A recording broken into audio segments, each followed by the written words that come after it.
Hello, അപ്പോൾ എല്ലാവർക്കും സുഖമാണെന്ന് വിചാരിക്കുന്നു. അപ്പോൾ ഞാനൊരു സാധനം കാണിച്ചു തരാം കേട്ടോ. ഞാൻ എൻ്റെ കുറച്ച് സാധനങ്ങൾ ഇങ്ങനെ നോക്കുന്ന ഇടയ്ക്കാണ് ഞാൻ ഈ സംഭവം കണ്ടത്. അപ്പോൾ എന്തെന്ന് കാണും, ക്രിസ്മസ് ന്യൂ ഇയർ കഴിഞ്ഞിട്ട് കുറച്ചായില്ലേ. അപ്പോൾ ക്രിസ്മസിന് എനിക്കൊരു ഗിഫ്റ്റ് കിട്ടിയിരുന്നു കേട്ടോ. ഞാൻ ആ വീഡിയോ അന്ന് എടുക്കണമെന്ന് വിചാരിച്ചിരുന്നു, പക്ഷെ എനിക്ക് അന്ന് എടുക്കാൻ പറ്റിയില്ല. പിന്നെ ഞാൻ എന്തോ ഒരു മൈൻഡിൽ മറന്നുപോയി. അപ്പോൾ ഞാനിത് ആ ഒരു സംഭവം ഇന്ന് കണ്ടപ്പോൾ ഞാൻ എന്തായാലും ഇന്ന് ചെയ്യാമെന്ന് കരുതി. അപ്പോൾ സംഭവം എന്താണെന്ന് അറിയേണ്ടത് ഇതാണ് സംഭവം. ഇത് കണ്ടപ്പോൾ എനിക്ക് ഭയങ്കരമായിട്ട് ന്യൂസ്റ്റ് അടിച്ചു. നമ്മൾ പഠിക്കുന്ന കാലത്തൊക്കെ ഇങ്ങനത്തെ ഒരു ഗ്രീറ്റിംഗ് കാർഡൊക്കെ എല്ലാ ക്രിസ്മസിനും ന്യൂ ഇയറിനൊക്കെ നമുക്ക് കിട്ടുന്ന ഒരു സംഭവമാണ്. അപ്പം ഇതിൽ കുറേ സാധനം എഴുതിയിട്ടുണ്ട്. അപ്പോൾ അതൊക്കെ നിങ്ങൾക്ക് കാണിച്ചു തരാം കേട്ടോ. അപ്പോൾ അതേ ഫസ്റ്റ് തന്നെ ഇതിൽ ബെസ്റ്റ് വിഷസ് മൈ ഡിയർ അഞ്ചു എന്നൊക്കെ പറഞ്ഞിട്ട് അങ്ങനെ കുറേ സംഭവങ്ങൾ എഴുതിയിട്ടുണ്ട് കേട്ടോ.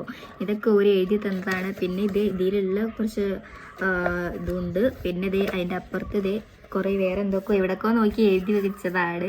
സത്യം പറഞ്ഞാൽ ഇത് കണ്ടപ്പോൾ എനിക്ക് ഭയങ്കരമായിട്ട് സന്തോഷമായി. കാരണം കുറേ കാലത്തിന് ശേഷമാണ് ഒരു Christmas and new year gift കിട്ടുന്നത് കേട്ടോ. അപ്പോൾ special thanks to Richu and Lichu. അവരൊക്കെ എൻ്റെ വീഡിയോസിൻ്റെ ഭയങ്കര ഫാൻസാണ് കേട്ടോ, എൻ്റെ സബ്സ്ക്രൈബേഴ്സാണ്. അപ്പോൾ താങ്ക് യു. അപ്പോൾ എന്തായാലും ഒരു ദിവസം ഞാൻ അവർ രണ്ടുപേരെയും വീഡിയോയിൽ കാണിക്കുന്നതാണ് കേട്ടോ.